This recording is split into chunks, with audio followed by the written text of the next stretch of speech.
Programming এ statement বলতে basically বোঝায় হচ্ছে প্রত্যেকটা ইনস্ট্রাকশন। অর্থাৎ একটা কম্পিউটার প্রোগ্রাম বা যেকোনো ধরনের প্রোগ্রাম হচ্ছে কতগুলো ইনস্ট্রাকশনের সমন্বয়। তো আমরা এতক্ষণ যা লিখতেছিলাম এগুলো সবগুলো হচ্ছে একটা ইনস্ট্রাকশন। অর্থাৎ আমার এই লাইনটা হচ্ছে একটা ইনস্ট্রাকশন, এই লাইনটা হচ্ছে একটা ইনস্ট্রাকশন, প্রত্যেকটা লাইন একেকটা ইনস্ট্রাকশন। সো জাভাস্ক্রিপ্টে এটা এটা একটা গুড প্র্যাকটিস এবং রিকমেন্ডেড যে প্রত্যেকটা ইনস্ট্রাকশন আমরা একটা সেমিকোলন দিয়ে শেষ করব।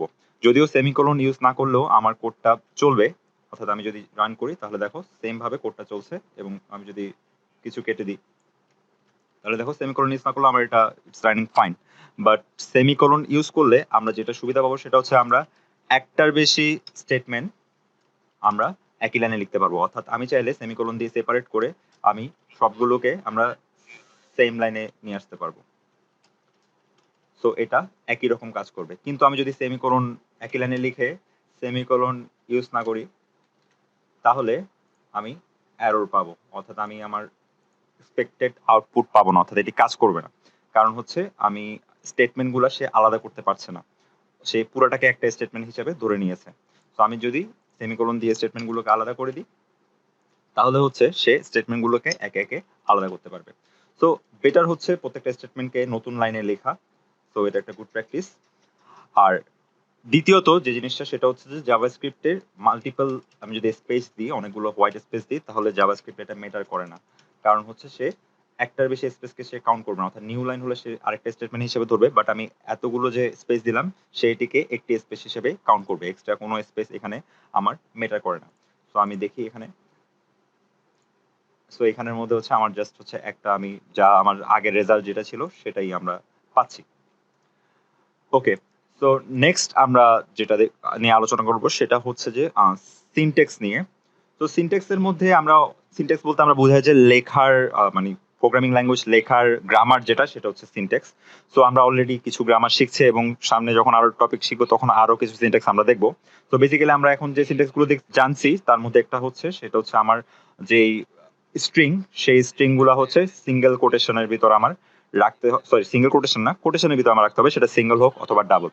অর্থাৎ আমি যদি এখানের মধ্যে যদি এটাকে সিঙ্গেল কোটেশনে ইউজ করি তাহলে আমার এটা একই কাজ করবে, কোনো ধরনের কোনো প্রবলেম আমরা ফেস করব না। তো আমরা সেম আউটপুট পাচ্ছি। আর আমরা যদি কোটেশনের ভিতর কোটেশন ইউজ করি, অর্থাৎ ধরো আমি এখানের ভিতর যদি ডাবল কোটেশন ইউজ করি তাহলে সে এই যে ভিতরের কোটেশনটা এটা স্ট্রিং এরই অংশ হয়ে যাবে।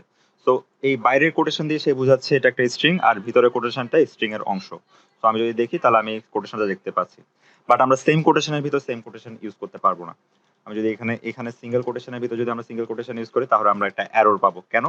কারণ সে এটুক থেকে এটুক একটা স্ট্রিং পাচ্ছে, আবার এটুক থেকে এটুক আরেকটা স্ট্রিং পাচ্ছে, বাট মাঝখানে যেই সেকেন্ড নামে যে ওয়ার্ডটা আছে সে সেটাকে চিনতে পারতেছে না। সো আমরা কোনো ধরনের আউটপুট পাচ্ছি না, অর্থাৎ আমরা এখানে এরর পাবো। আমরা যদি এটাকে সেভ করি তাহলে দেখো আমরা এখানে একটা এরর পাচ্ছি। সো আমি যদি কোনো কোটেশনকে প্রিন্ট করতে চাই তাহলে আমার অবশ্যই সিঙ্গেল কোটেশনের ভিতর ইদার ডাবল কোটেশন প্রিন্ট করতে হবে, অথবা ডাবল কোটেশনের ভিতর আমার সিঙ্গেল কোটেশন ইউজ করতে হবে। যে কোনো একটা কাজ করবে। তো আমরা দেখতে পাচ্ছি সেম কাজ করছে। আচ্ছা, আর আমরা যদি কোনো নাম্বার উল্লেখ করতে চাই তাহলে হচ্ছে আমরা কোটেশন ছাড়া উল্লেখ করলে সে এটাকে নাম্বার হিসেবে সে কনসিডার করবে। ওকে, তো নাম্বার হচ্ছে আমার যে কোনো ধরনের নাম্বার, সেটা হতে পারে ফ্লোটিং পয়েন্ট অর্থাৎ দশমিক নাম্বার, অথবা ইন্টিজার নাম্বার হতে পারে, অথবা স্ট্রিং হলে আমাদের কোটেশনের ভিতর রাখতে হবে। ওকে, তো নেক্সট আমরা যেটা জানবো সেটা হচ্ছে comments.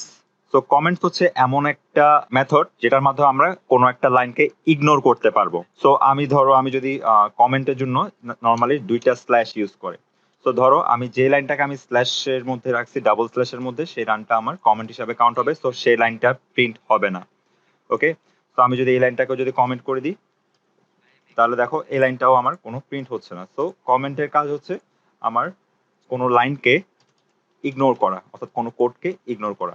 So double slash use করে আমি সিঙ্গেল লাইনকে ইগনোর করতে পারবো, অর্থাৎ যদি আমি এক লাইনকে ইগনোর করতে চাই তাহলে আমি ডাবল স্ল্যাশ ইউজ করলেই হবে। কিন্তু যদি আমি মাল্টিপল লাইনকে এট এ টাইম যদি আমি কমেন্ট করতে চাই, অর্থাৎ আমি চাচ্ছি এই দুই লাইনকে একসাথে কমেন্ট করব, তাহলে আমাকে কি করতে হবে?